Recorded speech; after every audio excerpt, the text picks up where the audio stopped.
Okay, batter up. All right. So for everyone in the room, I'm saying good afternoon, Simon, or is it still good morning where you're at? It's still good morning. Okay, well, so good morning to you out there on the West Coast. Before we begin, I do want to do a brief introduction for the soldiers that are gathered here in the audience today from the 61st Quartermaster Battalion, and then we also have soldiers from the 49th Transportation Battalion and the 13th Expeditionary Sustainment Command, who we're going to be dialed in, but at least we'll get a chance to watch the video later like we talked about. And then for those of you here who are unfamiliar with Simon's work, he's a world-renowned author, visionary thinker, and motivator. He's published several best-selling books to include Start With Why, Leaders Eat Last, and most recently, The Infinite Game. Over the years, he's discovered some remarkable patterns about how people think, act, and communicate, as well as the environments in which we operate at their natural best. He's devoted his life to sharing his thinking in order to help other leaders and organizations inspire action. So I first learned about Simon in 2015 at the Army Command and Staff College when we were there with my small group. I actually watched your immensely popular 2009 TED Talk on Starting With Why. Up until that point, I actually was not aware of Simon or his work. But then later that same year, Simon came and spoke to our class, offering up some inspiration for all of us as we were preparing to head out into the proverbial meat grinder of our key developmental positions as XOs, S3s, SPOs, and more. His latest work, The Infinite Game, which was published just over a year ago, has some direct implications to the military, especially as we continue to look at our talent management program and how we define success. And just so you know, for today's event, I'll be asking Simon a few questions relating to the Infinite Game, and we should have about 40 minutes for questions and answers from the crowd. All right, with all that being said, Simon, thank you so much for taking the time to talk with us, and we know that you're incredibly busy, and it's an honor to have you have this discussion with us today. My pleasure, an honor to be here. All right, Simon, so for the first question, like I mentioned a little bit before we just went live, for those of us who may not have had the chance to really read The Infinite Game, could you give a brief overview of the difference between a finite and an infinite mindset? Absolutely. In the mid-1980s, a philosopher by the name of James Carse articulated these two types of games, finite games and infinite games. A finite game is defined as known players, fixed rules, and agreed upon objective. Football, baseball, there's always a beginning, middle, and an end. And if there's a winner, then there has to be a loser. Even conventional war, that fits into a finite game. Then you have infinite games. Infinite games are defined as known and unknown players, which means new players can join at any time. The rules are changeable, which means every player can play however they want. And the objective is to perpetuate the game, to stay in the game as long as possible. We are players in infinite games every day of our lives. For example, there's no such thing as winning global politics. You can't win education. You can be valedictorian for the finite amount of time you're at school, but nobody wins education. Nobody's declared the winner of careers. You can't be number one in your marriage. You can be number two, but you can't be number one. And there's definitely no such thing as winning things like business. But if you listen to the language of so many leaders today, it becomes abundantly clear that they don't know the game they're playing in.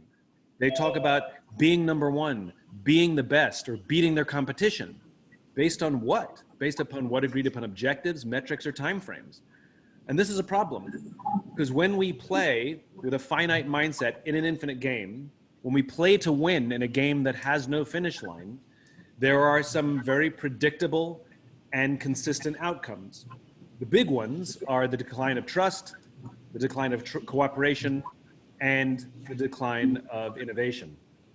One of the problems is so much of what we learn in leadership training and leadership curriculum is finite-minded thinking. How to win, how to win, how to win, be the winner, be the best. But that's only applicable sometimes.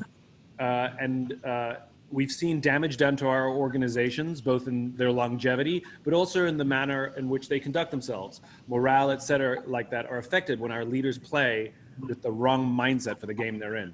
So that's what I attempted to write about. I attempted to share some of the essential practices required to lead with an infinite mindset. No, that's excellent. It's really interesting when you talk about the trust and morale. You're probably aware, or maybe not, of some of the things that have been happening here on Fort Hood. We find ourselves in the spotlight in the media for some of the incidents that happened around here with Vanessa Guillen going missing, as well as just the command climates that are around here. And so when I was reading Infinite Game, that definitely resonated with me, is how do we build that trust back up in our cultures and really focus on our people more. So Simon, so in the infinite game, you mentioned 5 things that are required to change from a finite to an infinite mindset. Could you review them briefly for the audience? And then I was actually really curious as to which of those do you find most difficult to apply personally? Oh, good question. Yeah, I'll run through them really quickly. So the 5 essential practices are advance, adjust, cause, build trusting teams, study your worthy rivals, have a capacity for existential flexibility, and have the courage to lead. So in a nutshell, advancing a just cause means an organization needs to have a vision of the future, of an idealized sense of the future that does not yet exist, that we commit all of our energy and effort to advance towards that ideal. Very often when you join an organization, leadership will provide a vision statement, and it usually sounds like some generic nonsense, like to be the best, to offer the highest quality X or Y, that kind of thing, which there's no such thing as best anyway. In any of these games, the opportunity is to advance your organizations and grow your organizations for as long as possible to stay in the game. My favorite example of a just cause was written down for us in the Declaration of Independence. Our founding fathers literally articulated a vision of the future that did not yet exist. All men are created equal, endowed with unalienable rights, amongst which include life, liberty, and the pursuit of happiness. Now, we will never get there, but we will die trying, which is the point. And there are many milestones that we pass along the way. Abolition of slavery, civil rights, women's suffrage, gay rights, all of these things which are infinite and imperfect in their own right.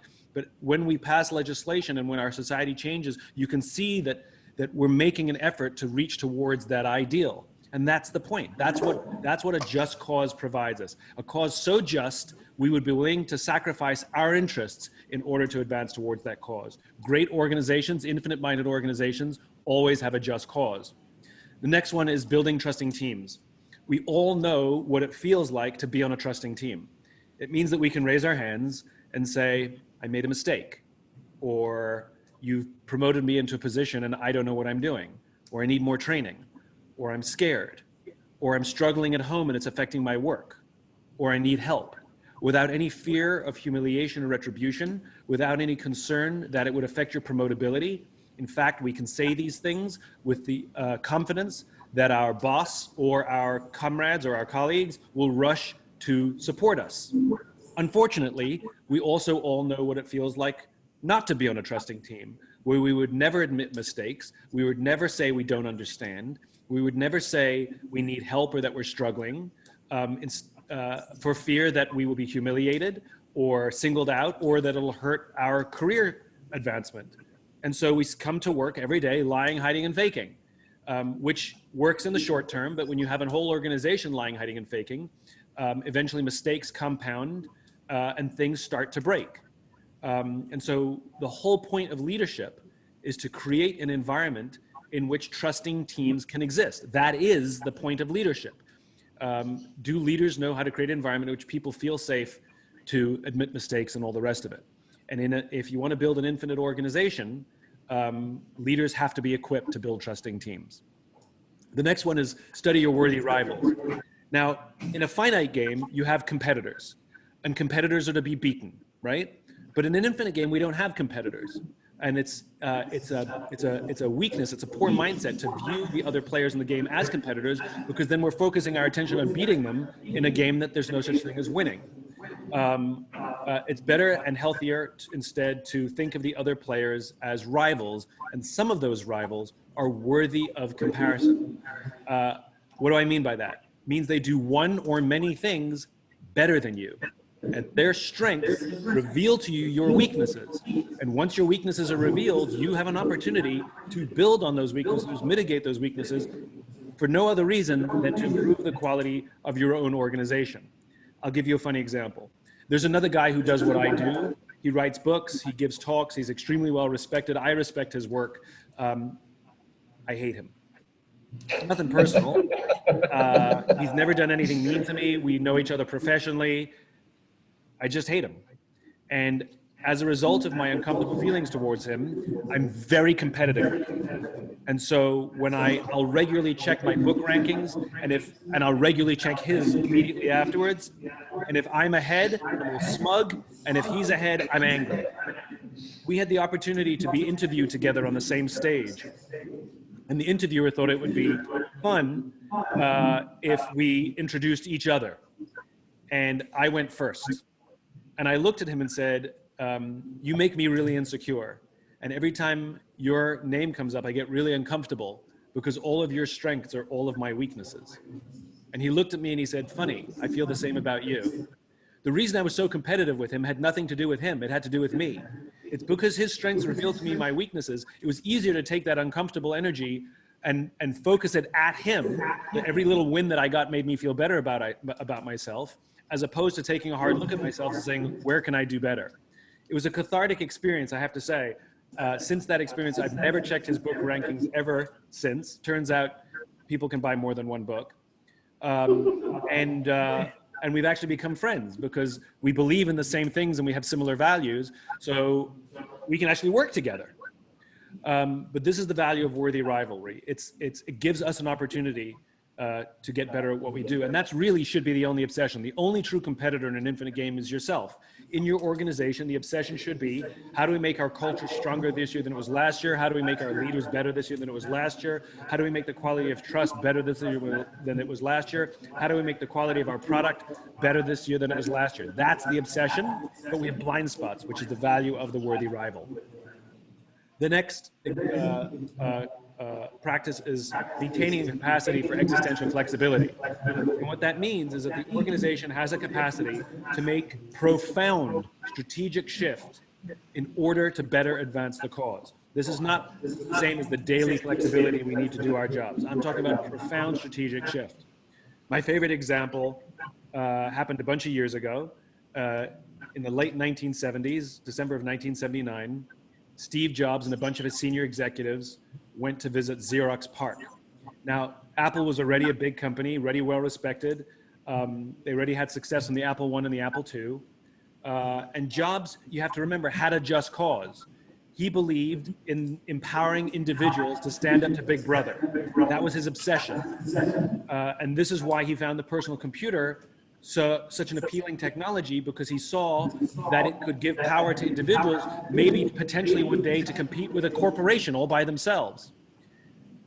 So when he went to Xerox PARC, Xerox showed them something that they had invented called the graphic user interface, which allowed people to use a computer by clicking on a mouse, which moved a cursor across a desktop, so you could use a computer simply by clicking on icons and folders. Now, prior to that, you had to learn a computer language to use a computer. Jobs sees this technology and he sees it as a leapfrog to empower more people to stand up to Big Brother. And as they're leaving Xerox, he says to his executives, we have to invest in this graphic user interface thing. One of the executives says, we cannot do it.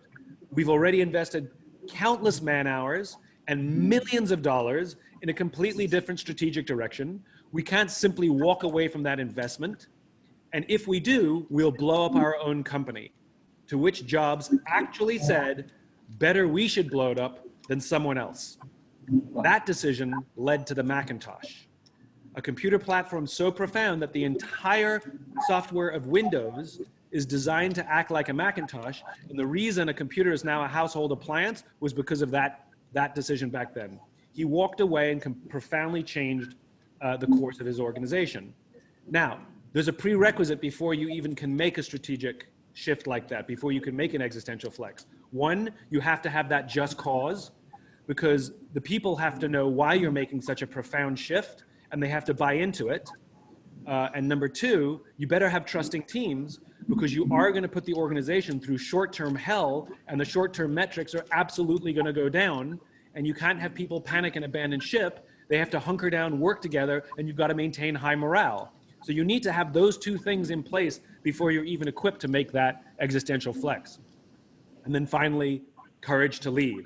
So much of the pressures put upon us are forcing us to play with a finite mindset. Promotion The way that we promote very often encourage us to focus on short-term wins. Public pressure, personal pressure, ambitions, egos, insecurities. So much of the pressure that we face every single day forces us to play with a finite mindset. And so it takes tremendous, tremendous courage to maintain that infinite mindset. Not to mention that all of the things that I just went through are really difficult. Staying fixated on a just cause is way more difficult than simply playing the short game for the time you're in the job. Building trusting teams, the hard work of leadership, it's so much easier to just yell and scream at people and fire them when they screw up. It's so much easier. Studying your worthy rivals, competition is much more exciting rather than the hard work of self-improvement, whether it's yourself or an organization. And existential flexibility, as I mentioned, staying the course, sometimes we're gone and long gone when the organization starts to suffer from the mistake that we made by staying the course. So we won't even notice. It is really easy to play a finite game. So it takes tremendous courage to want to adjust our mindset away into an entirely new way of seeing the world. Thank you for that, Simon. Then, so the last part, though, personally, which one of those 5 do you think is the hardest to apply for yourself?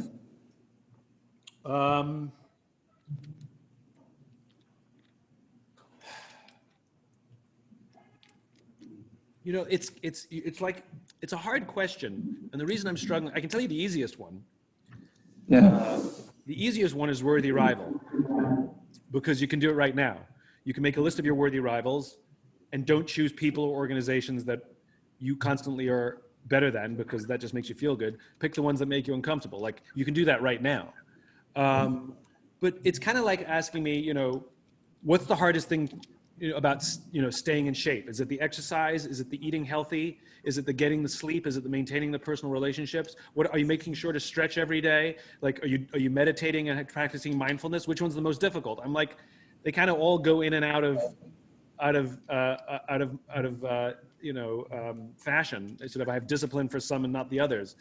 So it's one of those kinds of things. It's a constant struggle, because you have to try and keep all the balls in the air. And unfortunately, it's kind of like this. So depending on the moment, sometimes I'm struggling with a leadership issue. Sometimes I'm struggling with the courage to resist temptation or withstand external pressures.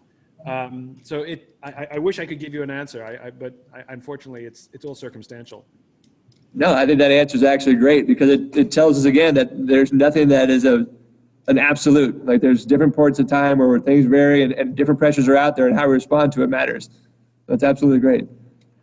So the next question, Simon, was, in the Army, we don't really call ourselves a traditional business, but we do still have metrics that we have to meet in order to be deemed successful.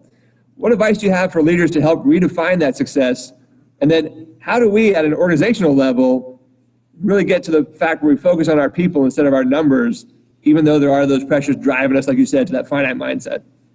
Though you're not a traditional business, many of the leadership characteristics of our modern day, they go in fashion.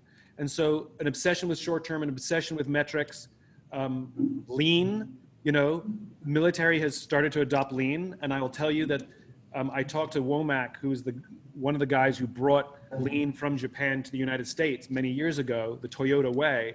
And I asked him to give me one example of an American company that successfully implemented lean. And he's like, there's many. And I said, well, tell me one. Couldn't do it. One of the big mistakes that Americans made, in typical American fashion, we confused what lean actually is to what we made it. It's not about efficiency. It's about improvement. And in Japan, the Toyota way is very people-focused and about constant improvement. In America, we made it about efficiency. We called it lean, for heaven's sakes. That was a stupid mistake. So we can make comparisons to what goes on in the military. Now, you work in a large bureaucracy, and sometimes the reason why some of these metrics exist, we don't know. Sometimes they're in reaction to something. And I think one of the things that has to happen in all successful organizations is at every single point along the journey, somebody should ask the question, why are we doing it this way? And if nobody knows the answer, then it's up for evaluation. And you may discover that this is the right way to do it and we should keep doing it. But I think very often what happens is these things become inculcated into a culture, And literally no one knows why we do it this way, other than that's just how we've always done it.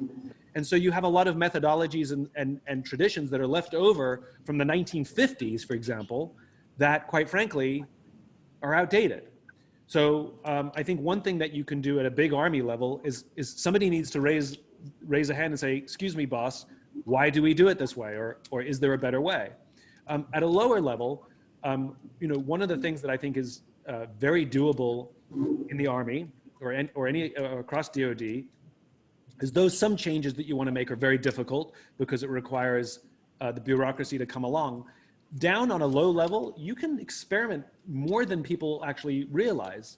There are leaders who can experiment with different ways to recognize and reward people absent the formal promotion system.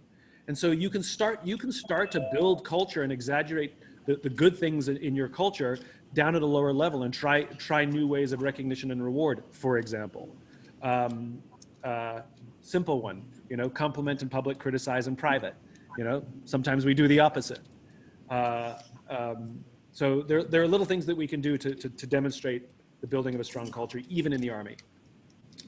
No, that's great. It kind of ties into what I was going to ask next. And so you've touched on it a little bit throughout some of your responses, but for leaders in the Army, we traditionally hold on to our positions for somewhere between 12 to 24 months.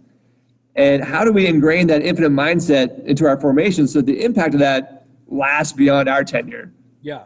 So again, the more you acculturate this, the more it becomes the standard. How am I going to leave this organization in better shape than I found it? Knowing full well that the things that you implement, you may not get the credit for. The next person may get the credit. And that's one of the sacrifices of leadership. Sometimes you don't get the credit. But if we do a good job, every incoming leader can say to the person who's leaving, thanks for setting me up. I'm going to do the same thing for the next person and set them up. In other words, you build this culture where we're actually setting up the next person to succeed beyond us.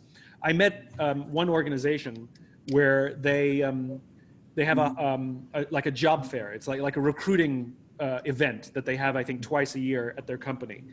And they always appoint someone new in the company to run the recruiting event.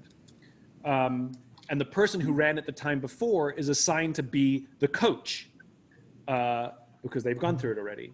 And here's the best thing. Yes, they have all manners of metrics. And if the metrics improve, the coach gets the bonus. The person who ran it gets nothing. And so basically what they're doing is they're incentivizing good coaching. They're incentivizing a behavior where the person on the way out is going to work tirelessly to see that the person who follows them actually does better, because that's what gets you the reward. This can happen in the Army, whereas part of the way in which you track someone's career is not just how well they do, but how well the person does who follows them. Now, of course, there's always going to be onesies and twosies where someone will outperform you because they're just really, really talented. But if you look over the course of someone's career, if the person who follows you does better than you every single time, or at least the majority of times, the odds are it's because you're helping to set them up.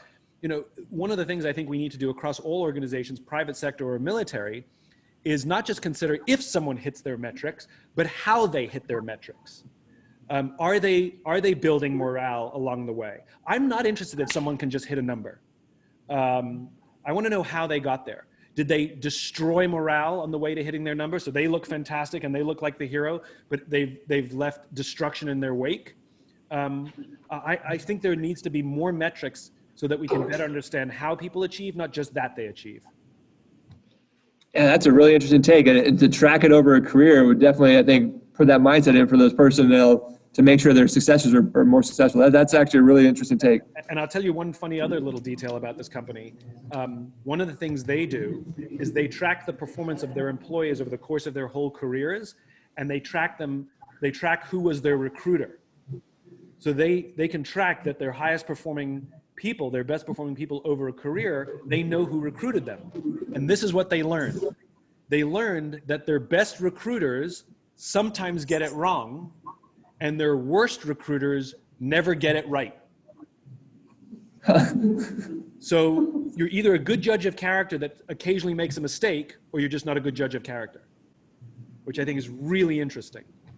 Yeah, that's fascinating, absolutely. Well, so the last question that I had, and this is kind of maybe a little bit more personal than just infinite game minded, but here in the battalion, I recently heard someone say that, well, I won't name who it is, but they're actually in the room with me, that a pessimist is just an optimist with experience. So as a self-proclaimed optimist, how do you maintain your positivity even in the face of all your experiences? It's a very pessimistic definition. A pessimist is just an optimist with experience. Is that what it was? So basically, that's what it was. The more experience you have, the more jaded and cynical you become. Is that basically what you're saying? That is it.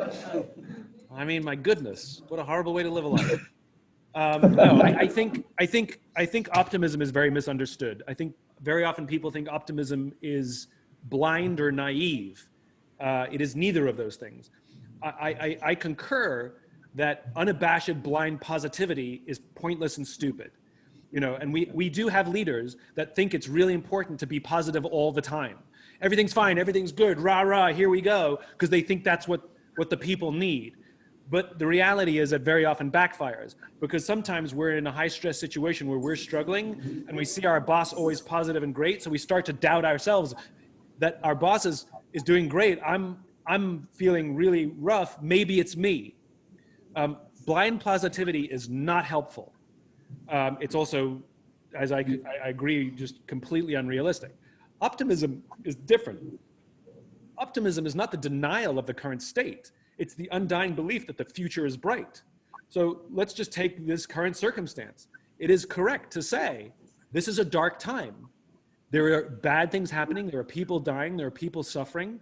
Organizations are struggling. Stress is high. We're all suffering the trauma of COVID. No one's going to escape without struggling with the trauma of COVID at some point. But there's a light at the end of the tunnel. And I do not know how far away that light is or how long it'll take us to get there. But I know that if we work together, we will absolutely get there. We'll kind of come out of this stronger than we went in. That's optimism.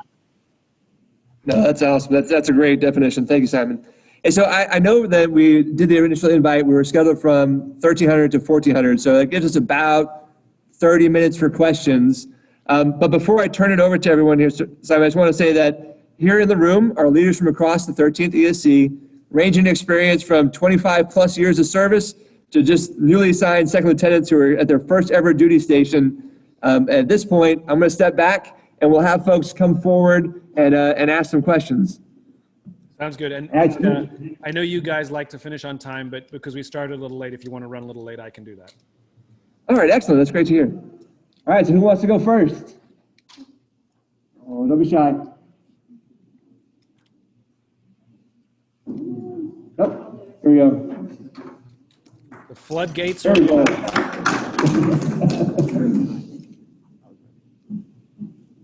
afternoon, Lieutenant Geralman, 53rd Quartermaster Company.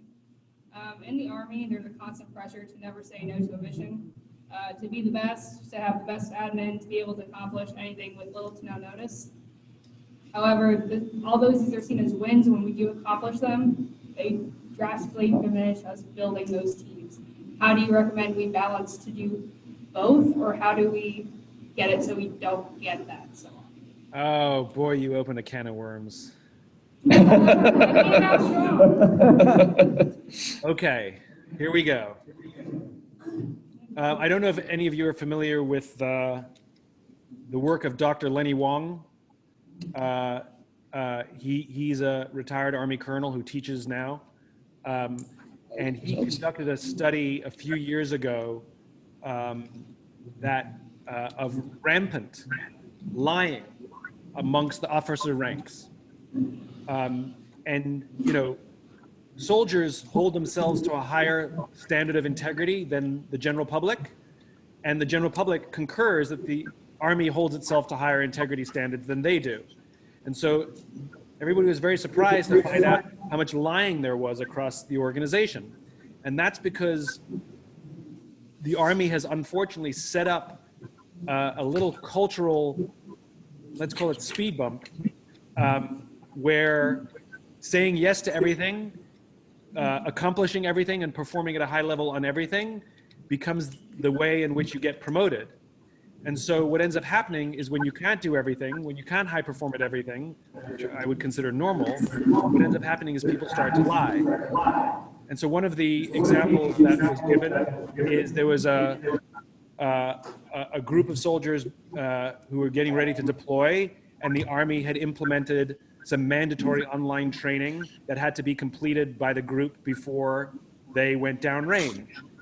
And what ended up happening is the smartest guy in the room was given all the CAT cards, completed everybody's online training, printed out all the certificates, and everybody got their certificate, even though only one person took the training. And when questioned about it, that officer said, yeah, but it doesn't really matter. Or it's what my boss wants me to do, or everyone does it. And this ethical fading, and ethical fading is when people make unethical decisions believing that they are in line with their own ethical standards, apparently was pervasive across the Army. And Big Army was part of the problem, because what they also discovered was that there were more training requirements than there were training days in the calendar. In other words, an impossible scenario. And so if any soldier raised their hand and said, I can't complete this, that actually hurt your promotability. And so the system was built to encourage soldiers to lie. Because if you say you did it, you're actually more promotable. But if you told the truth, you're actually less promotable. This is a problem. I think there needs to be a correction, because the Army has set up, in some cases, impossible scenarios where you feel like you have to perform at the highest level at all time and never admit mistakes, never admit frailty, never ask for help, and that will backfire at certain points. It can last for a while and it can serve you for a little bit, but I think that there needs to be some, and it's not, look, sometimes this stuff is done for good intentions. Something goes horribly wrong, and the way the Army responds to it is by adding more training so that thing that goes wrong doesn't happen again. But very often these are people problems, and you don't solve people problems with online training. You solve people problems with people, in other words, better leadership. So I think the Army should ask the rank and file to point out some of these things so that they can be changed and even looked at in the promotion schedule. No, and Simon, that's great. Actually, so after that report that was lying to ourselves came out, the Army did go back and look at some of their training and started removing some of the mandatory training off the schedule. I think we still have some more room to go, but they've definitely started to try and address that. Yeah. And then here at Fort Hood, I'm going to talk about, we were talking about Phantom Action and People First, an initiative they started here where a week every quarter, we actually take time to power down, get out from behind our computers, stop all training, and go out and actually get time to know our soldiers, to really interact with them and try and address it at a local level. I love that. And this goes to the infinite game. Remember, one of the Army's primary responsibilities is to continue to exist, and that the organizations continue to get stronger each year. Defend and protect the Constitution of the United States. Well, that's the entire DoD. That's just table stakes. That's an expectation, but that's no guarantee that the Army is going to exist for the rest of time unless you continue to improve. If you're scandal ridden and there's a decline of quality in your product or quality of your leadership, it'll break the organization, or they'll start leaning on the other your sister branches in the DoD to do some of the stuff that they used to ask you to do. And we've seen this happen in smaller groups. We've seen this happen in the SOF community, for example. Some of the crazy stuff that happened in the SEALs, they started giving out the good missions to the other groups. Your survival is not a foregone conclusion, or at least the current size or current manner in which you operate. That's your responsibility. So I think this is great, this idea of constant improvement. And some of these things that I say are not indictments, they're simply opportunities to improve. Awesome. Question.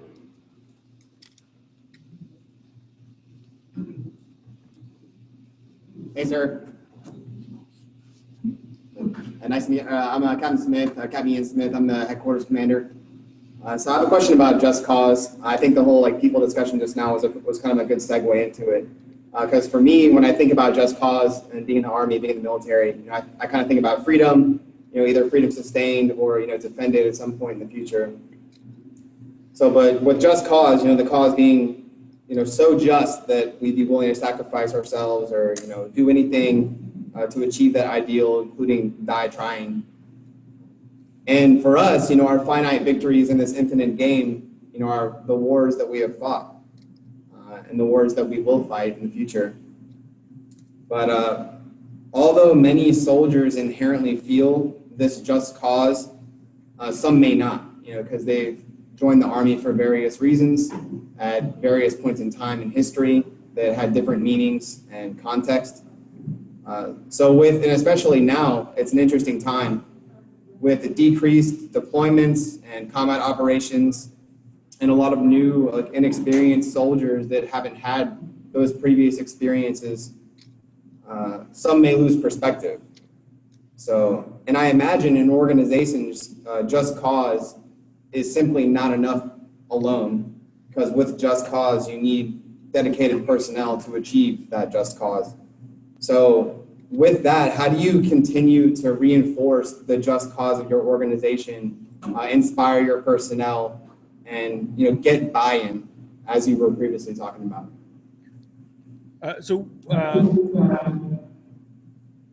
You touched on it. A lot of people who join the Army join because it's steady work, or there was an opportunity to get a college education, and they may discover the joy and nobility of service while they're in and stay, and some of them don't, and that's fine.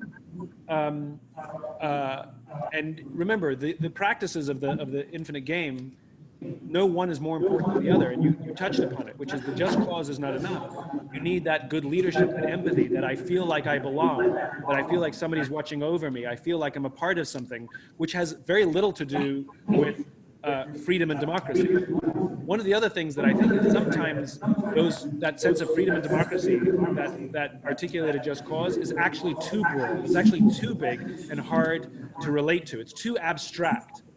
And any soldier who's ever been in a combat situation knows you don't really run. You're not willing to sacrifice your life for God and country.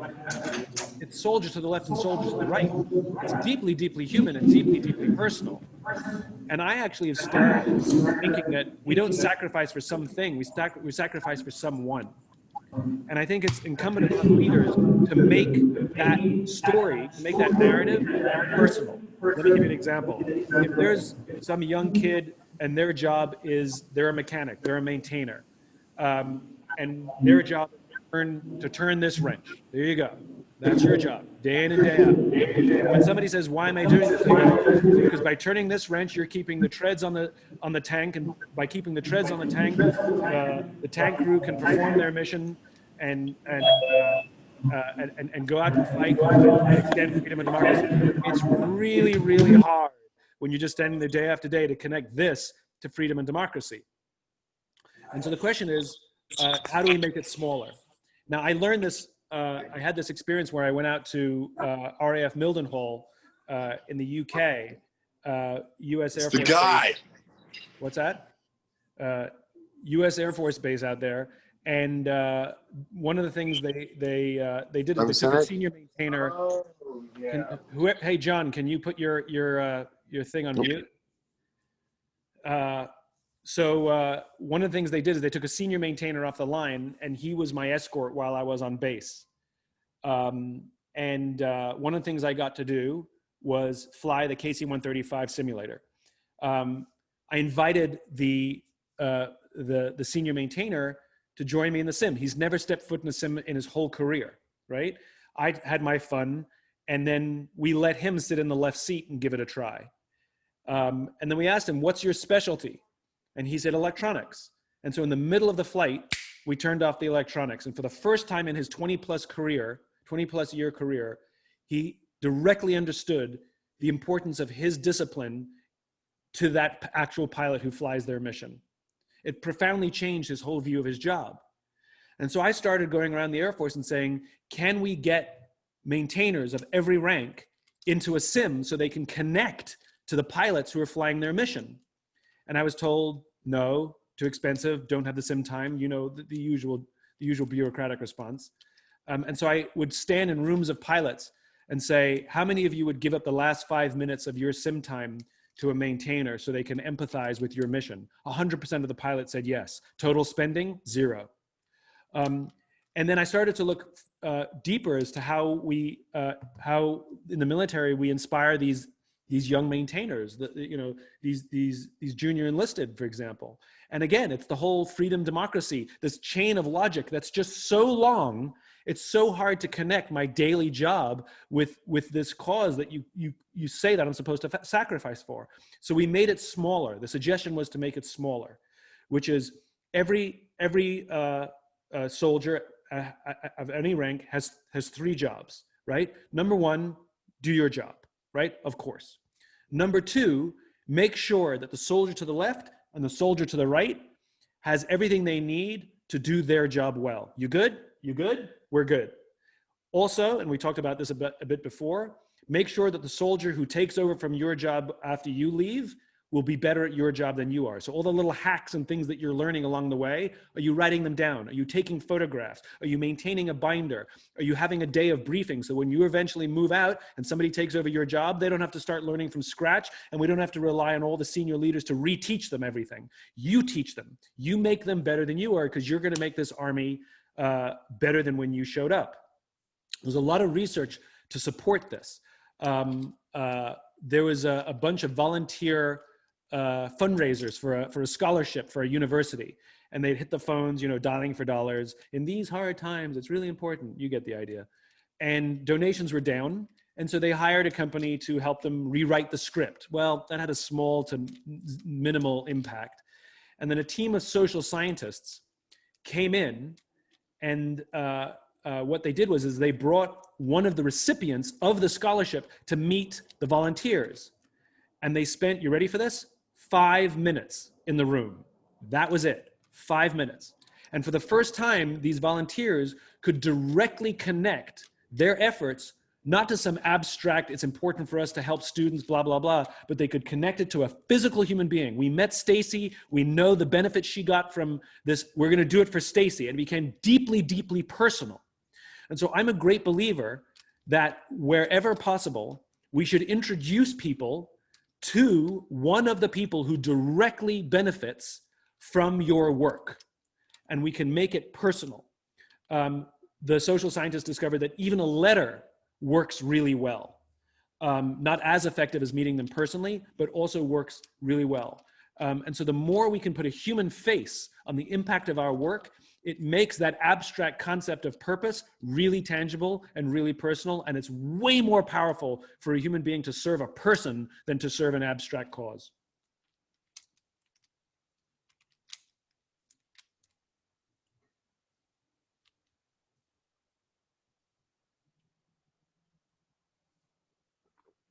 Okay, I've lost your there you go, let's unmute you.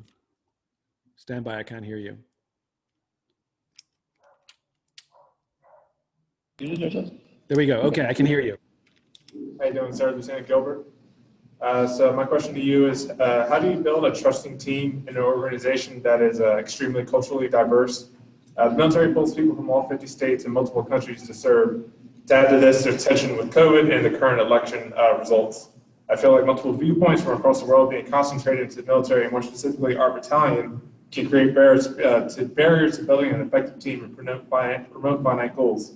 I personally believe promoting America first and God bless the USA isn't an effective answer to building a cohesive team. That's more of a given since we all signed up to serve the US. What would you recommend to just building a trusting team where something is so diverse? So every person on the planet wants to feel seen, heard, and understood. That's pretty much it. And so there are certain skill sets that our young leaders and our senior leaders are frankly missing. Listening skills. Are you taught active listening? Are you taught empathy? It's a skill. Are you taught how to have effective confrontation, how to give and receive feedback? Are you taught how to have a difficult conversation? And at the end of the day, the values of the Army are and by the way, it's your values that distinguish you from your other uniformed forces. You know, the Marines and the Army are not interchangeable infantries because they have different values. And some people who would thrive in the Army would struggle in the Marine Corps, and some people who would struggle in the Marine Corps would thrive in the Army. It's where do you belong? Where do you fit? And as you know, there are subcultures, even in the Army. And so the responsibility of every leader is to make sure that every person feels seen and heard. And sometimes all that requires is learning how to listen. And what you'll discover is that the values you share, both as Americans and as soldiers, are much more powerful and much bigger than any political opinion or anything like that. And what you start to value is that it's our diversity of point of view, diversity of experience, diversity of opinions that allow an organization to actually do even better, because it's not just one thinking when solving problems. So I'll give you an example, which is after the murder of George Floyd and the rise of the Black Lives Matter movement in the United States, a lot of leaders did nothing. Not because they're bad people, it's just they didn't have the skill set. They didn't know what to do. They didn't know how to have a difficult conversation with their teams. And so they did nothing. We have to teach people how to have difficult conversations. We need to teach leaders how to approach their team and say, we need to have a difficult conversation about race. I don't know how to do this perfectly. I'm very afraid that in this conversation, I'm gonna say the wrong thing and accidentally makes them something worse or trigger someone. I want you to know, I still think it's important, and despite my fears and despite the fact that I might get things wrong, the need for us to have this conversation is more important. So I need your help for us to get through this, because we have to have this difficult conversation. Are we teaching our leaders how to do that? That's essential. And by the way, if you can learn to have a difficult conversation about race, you can have a difficult conversation about anything. Narrative, you know, sometimes we label people, we're terribly judgmental. I highly recommend that as a cohort, that you watch a documentary called White Right, Meeting the Enemy. Terrible title, great documentary. And I highly recommend you watch it and then discuss it. It's about a Muslim woman from England who was trolled by white supremacists, and the trolling got so bad and the threats got so severe that the police recommended that she stay away from open windows. The way she responded was by moving to the United States to meet the white supremacists. And so she went and talked to them, and she didn't fight with them or scream at them or yell at them or tell them they were stupid or naive or wrong. She listened. She learned, and I call it extreme listening, because my goodness, to sit there and listen to some of that stuff was excruciating, but that's what she did. And she gave them the opportunity, as she calls it, to empty the bucket. She gave a white supremacist a safe space to feel heard. And what started to happen was, over the course of time, they started to trust her because she let them feel seen and heard.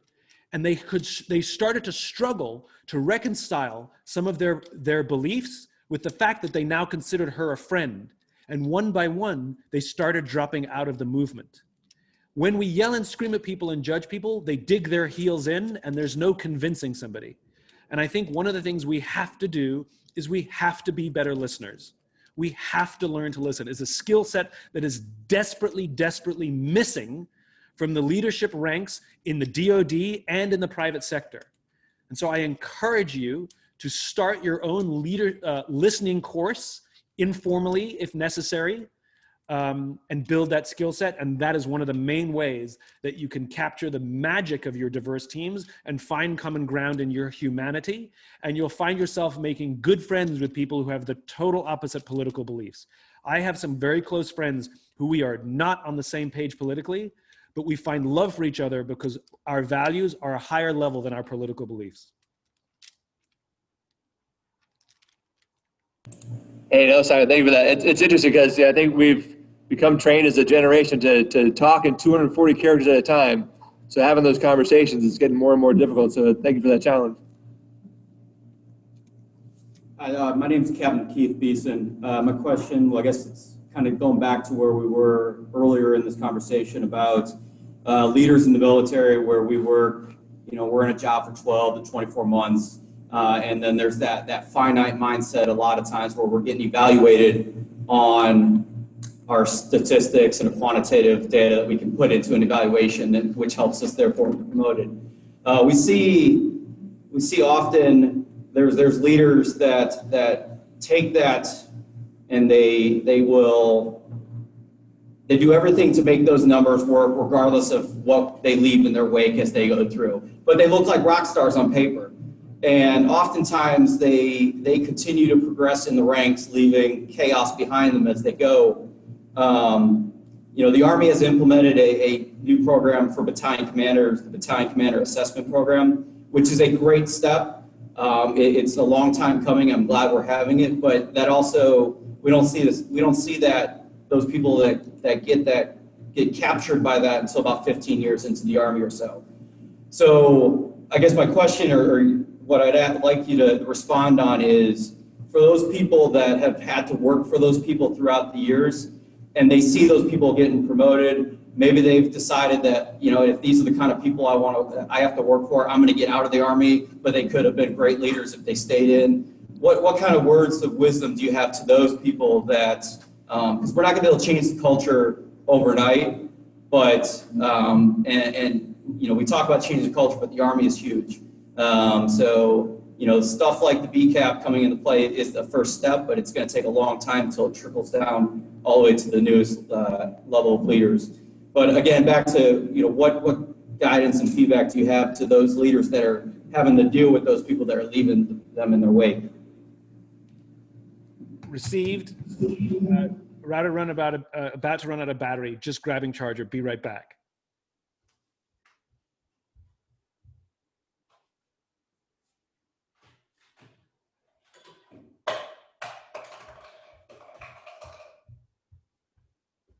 Rolling with the punches here. So I think it's a two-part problem. One part is good people are leaving the Army. The other problem is that some people will see that if that's how you get promoted in the Army, then I'm going to emulate their behavior because that's the only way I'm going to survive or do well here. And so we're actually incentivizing the wrong behavior. So you may have people who went down a good leadership path who then end up becoming at worst toxic or at bad just selfish. You're 100% right. And this is sort of one of the things we talked about before, which is I think the Army needs to take a hard look at how it promotes. And this goes back to infinite-minded thinking versus finite-minded thinking. Finite is easier. It's just easier to look at numbers and then evaluate an entire person based on numbers. It's more difficult to create a consistent and well-designed a qualitative system. Every uniformed force is a different qualitative system. In the Air Force, for example, there's a box where you get to write something about an airman. And the weird cultural thing there is if the box is completely filled, you must be great.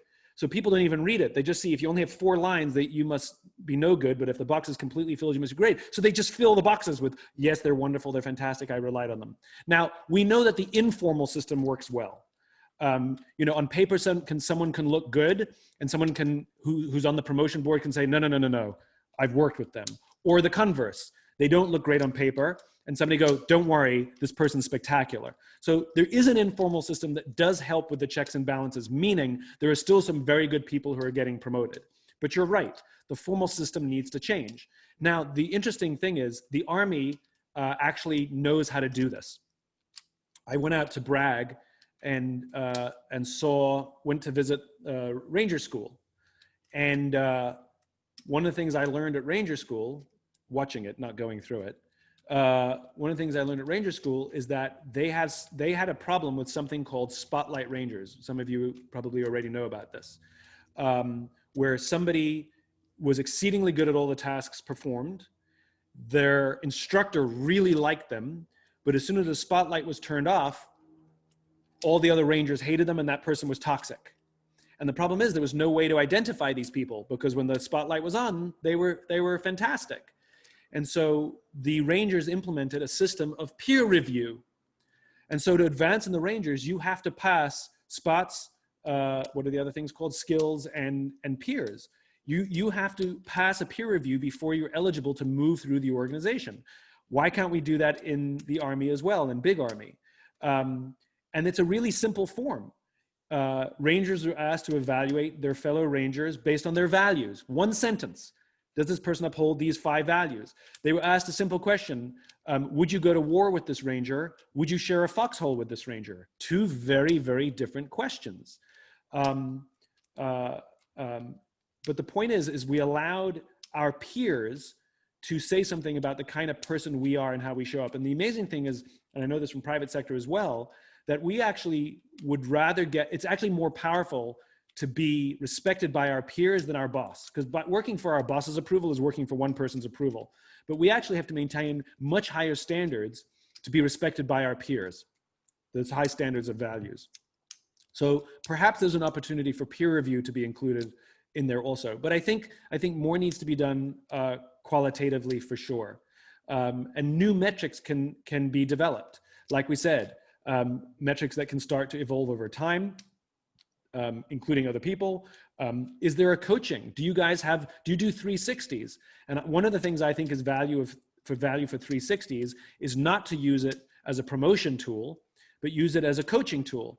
And so some of the best organizations I know, they do 360 evaluations and it doesn't show up in any record anywhere, because the whole point of the 360 is for the team to be able to sit down with you and tell you where your blind spots are, and then the organization provide coaching to help you mitigate or overcome those weaknesses and build on your strengths. Are we even teaching leaders how to coach? That's a skill set. So I think there are some simple things that can be done, and I think there's room for experimentation. So whether it's one of your groups or another one, there are leaders in this room who can start implementing 360 reviews. It doesn't take much effort. I can tell you how we did it as an organization. We take a team, and the way we define a team is the people that you work with regularly. So regardless of rank, it has nothing to do with rank. It's the people you have regular interaction with. That's what we considered a team. And every single member of that team had to write down on a piece of paper their top 3 weaknesses or the places they believe they need the most room to improve. 3 specific examples of room to improve or your weaknesses. And then 3 specific examples of what you believe are your strengths or the places you've grown the most, right? All those self-evaluations were then collated and distributed to the whole team so the whole team could read them. Then what we did is we got together for a half a day with the team in the room, 7, 8, 9 people, 6, 7, 5, whatever the size of the team is, it doesn't matter, 3 people, whatever. We got together as a team, and one by one, we took turns to read our own evaluations. So first, I would read all of the specific examples of my own weaknesses or the places I need to improve. Once I had completed reading just my weaknesses, then we changed the format where anyone in the room could add to my list. And the only thing that I was allowed to say was thank you. We weren't allowed to give excuses. We weren't allowed to give explanations. We could only say thank you. We gave a little speech at the beginning that said, the people in this room do not want to give you this feedback. It is much easier for them to keep silent. It is incredibly uncomfortable, and they're taking a tremendous risk to tell you what it's like to work with you. But the reason they're going to do it is because they want to see you grow and they care about you. And so when they give you this feedback, then just say thank you, because they would rather not do it. And we said to people, if you have a visceral response like anger, then the feedback is probably true. Many people said things that weren't true and you had no emotional response, and you can say thank you and just dismiss it. It doesn't matter. But that's how we evaluated each other's weaknesses. And it gave an opportunity for somebody very junior to give me feedback, for example. So the most junior person on our team got to say to me something specific where I actually make her job more difficult. Of course, I fired her right afterwards, but that's a different story. Joke, joke, joke. The point is, no matter how laid back I consider myself with open door, everything easy to get, there's still a hierarchy and there's still intimidation. She would never, ever give me that feedback, but for this environment. After we're done with the 3 weaknesses, then I get to read my 3 strengths. And then likewise, everyone on the team, if they like, can add to the list. And what you discover is actually you do some things well that you didn't even realize you did, that you're having a positive impact in people's lives that you weren't even aware of. We want you to amplify that stuff. There is no reason why groups in this room right now cannot implement that system of 360 feedback. And who knows, if it spreads and starts to bubble up, at some point, Big Army will take notice and it might get implemented more formally. But you got to start somewhere and allow the ripple to start to spread. The pebble has to go in somewhere. One thing I will add is once those discussions were had, then what we did is we actually assigned a coach and we worked throughout the year to help people understand and mitigate those weaknesses and build on their strengths. So it wasn't just a one-time deal. There was continued interaction to help people grow. But anyway, my point is start small, start informally, and if it works, people will start to take notice, and who knows, one day it might be implemented in the formal system, or at least spark more thinking and more ideas.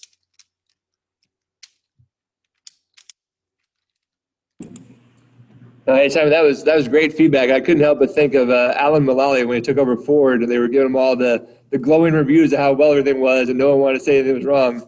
And the first person to raise their hand and admitted a problem, if he had come down and swung the hammer and crushed him, Ford would have caved, and they wouldn't have ever been rescued.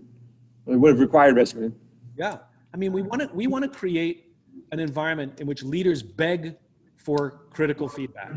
You know, I love a debrief at the end of any project that you get together with the team and you ask these questions: what sucked and what sucked less? You know, don't tell us what's good and what bad. The good stuff we all know. But remember, the infinite game is a game of constant improvement. What sucked and what sucked less? And it creates a fun environment to give negative feedback without anybody taking it personally. Because it's not a comparison that you gave one person fantastic feedback and the next person, what sucked and what sucked less? What can we do to improve? I think those environments are really important. Also, feedback should be given at the end of the project, not in the middle. A lot of leaders get this wrong. They walk around in the middle of something and catch people doing things wrong.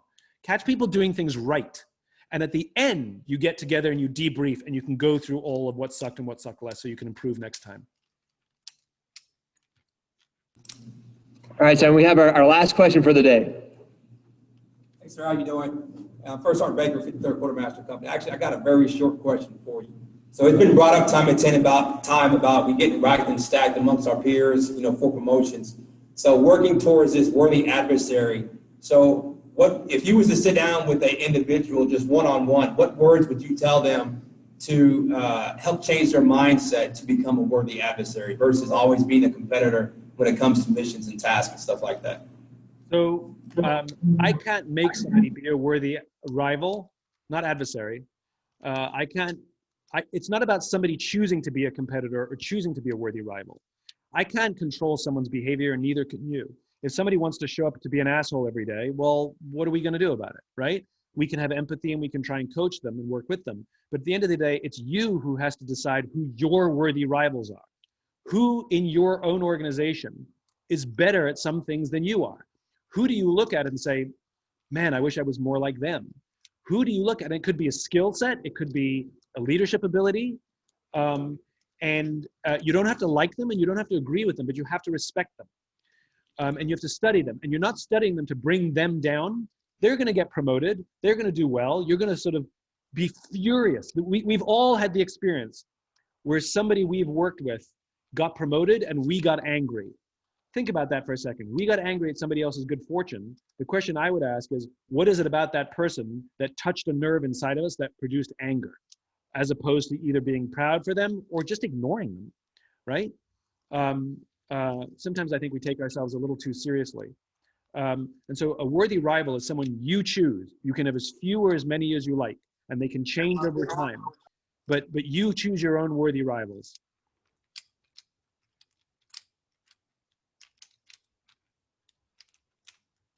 Over. Hey, Simon, I just want to say again, thank you so much for taking the time to talk to us today and sharing your wisdom and inspiration, and really for helping the Spartan Battalion continue to work on getting better, not best. Is there anything else we wanted to close out the day with? Leadership is a team sport. No one of us is strong enough or smart enough to lead by ourselves. Anybody who thinks they are is in for a rude awakening. Make sure you have a leadership buddy. We all need to be able to have a safe space that we can express doubt or fear or uncertainty. And what gives us the courage to lead is not some internal fortitude, because none of us have that kind of internal fortitude. What gives us the courage to lead is when someone says, I got your back. I'm there with you. You can do this. I believe in you. If everything goes south, I'll still be there with you. Make sure you have a leadership buddy. Like I said, leadership is a team sport, and together you'll rise. All right, so it's time. So before we let you go, I just want to go ahead and end it with a little bit of motivation back towards you. So in the history of the Spartans, we're going to go ahead and get on our feet. And Spartan, what is your profession? All right, Simon, that's all we have for you today. Thank you so much again. Thanks very much. Really appreciate your time.